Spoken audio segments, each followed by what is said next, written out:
ভোটের মুখে হাওড়ায় একেবারে হাড়হিম করা হত্যাকাণ্ড, ঠিক যে ঘটনা ঘটেছে একদম সিসি ক্যামেরায় সেই ফুটেজ স্পষ্ট।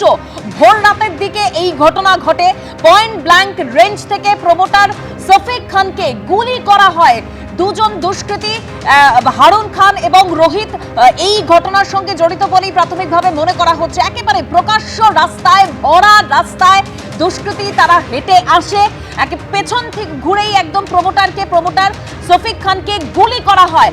পয়েন্ট ব্ল্যাঙ্ক রেঞ্জ থেকে প্রথমে মাথায় গুলি, তারপরেই বুকে গুলি করা হয়। মাটিতে লুটিয়ে পড়ার পরে তার বুকে গুলি করা হয়। দেখুন সেই হাড়হিম করা ফুটেজ।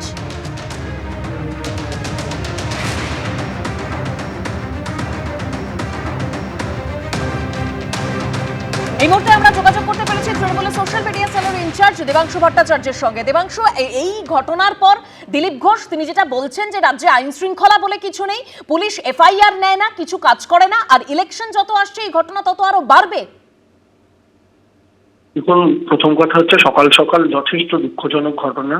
মানে সকালবেলা একদম প্রথম প্রহরে উঠেই কারো মৃত্যুর খবর শুনতে ভালো লাগে না, বিশেষ করে সেটা যদি এই ধরনের মৃত্যু হয়। তবে আমি দিলীপ বাবুদের একটা অনুরোধ করব, তারা যে কথাটা বলছেন না, তারা নিজেদের কথাটা মুখ ফুটে বারবার বের করে আনছেন যে নির্বাচন এলেই এই জিনিসগুলো বাড়বে। কেন নির্বাচন এলেই এই জিনিসগুলো বাড়ে সেটা তো আমাদেরও প্রশ্ন। সারা বছর রাজ্যটা ঠিকঠাক থাকে, কিন্তু নির্বাচন এলেই ঘটনাগুলো বেশি দেখা যায় কেন? 2 নম্বর বক্তব্য হচ্ছে যে প্রমোটারের সাথে এই জিনিস হয়েছে, পুলিশ তো অবশ্যই দেখবে, গ্রেফতার করবে। ইতিমধ্যে হয়তো সেই প্রসেসের দিকে এগোনো হয়েছে, সে বিষয়ে কোনো সংশয় নেই। ব্যক্তিগত ঈর্ষা বা ব্যক্তিগত জায়গা থেকে এই খুন হলেও হয়ে থাকতে পারে।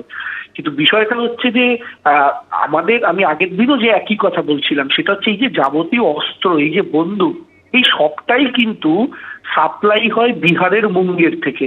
ঝাড়খণ্ড বলুন, উড়িষ্যা বলুন, মধ্যপ্রদেশ বলুন, উত্তরপ্রদেশ বলুন, পশ্চিমবঙ্গ বলুন, এই সমস্ত জায়গাতে যে খুন, বন্দুক, বোমা ইত্যাদি পাওয়া যায়, সবকটা সোর্স কিন্তু বিহারের মুঙ্গের।